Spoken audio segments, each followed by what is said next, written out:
Hello and welcome back to another lazy lesson. The past week has seen worrying new levels of violence and destruction in Hong Kong as battles between the police and protesters erupted in numerous locations. The current state of Hong Kong presents a massive challenge for Beijing for a number of reasons. So today we shall try and understand the underlying reasons for these protests, how is Hong Kong administered and its relationship with China, and the international implications of these battles and what's the way out. The roots of the current crisis in Hong Kong lie in the way it was administered historically.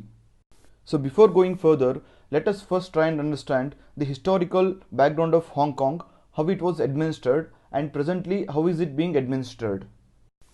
Well, Hong Kong is a former British colony.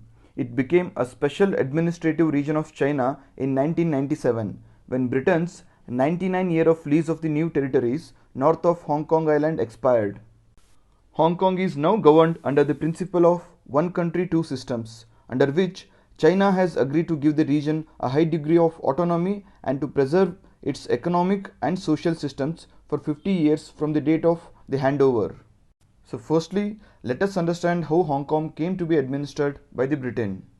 The story here dates back to 1842 when China ceded Hong Kong Island to Britain after the First Opium War. The war began when Chinese officials clamped down on the banned opium trade and threatened the death penalty to future offenders, causing offense toward the British government. And in the 19th century, the British dominated the opium trade and were much stronger than China militarily. At the end of the war, the Britain defeated the Chinese and imposed a penalty that gave Western powers special privileges to trade with China. So again in 1898, Hong Kong signed a 99-year agreement with Britain in which it leased more than 235 islands to Britain for a period of 99 years. So finally in 1997, Hong Kong was handed back to the Chinese authorities after more than 150 years of British control.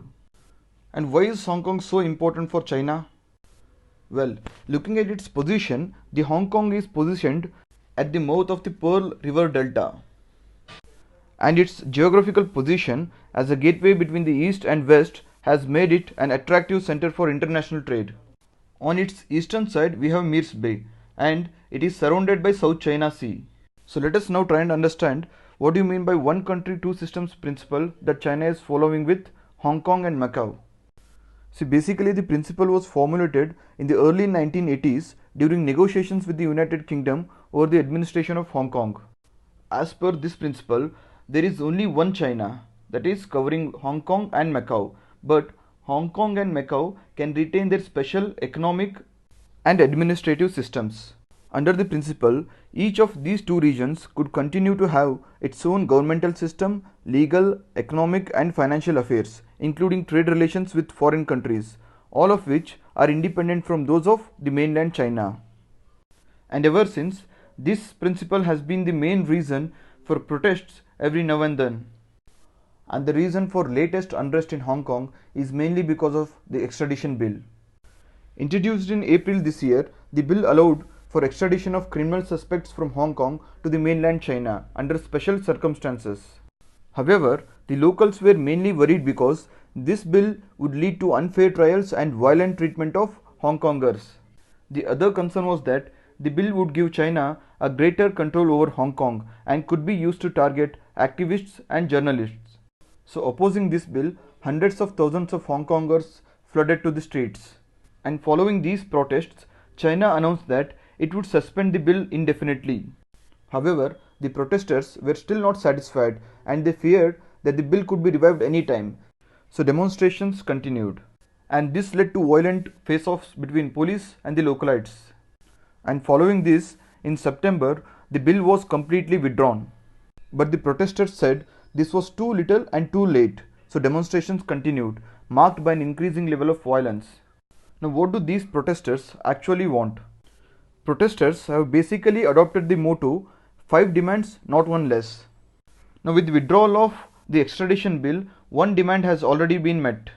The other 4 demands include for the protest not to be characterized as a riot, amnesty for arrested protesters, an independent inquiry into alleged police brutality, implementation of complete universal suffrage.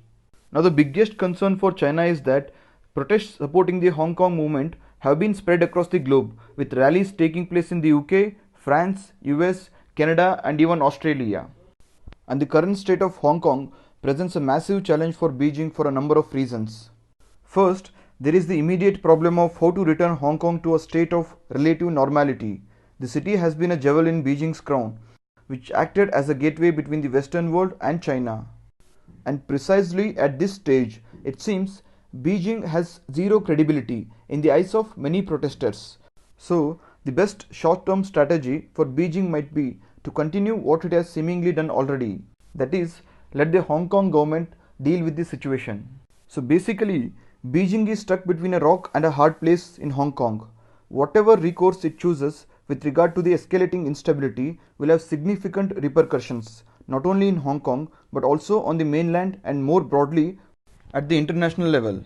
And therefore, it should be clear to Beijing by now that it cannot win this fight. So hopefully, it becomes about losing the least and not foolishly trying to have its cake and eat it too.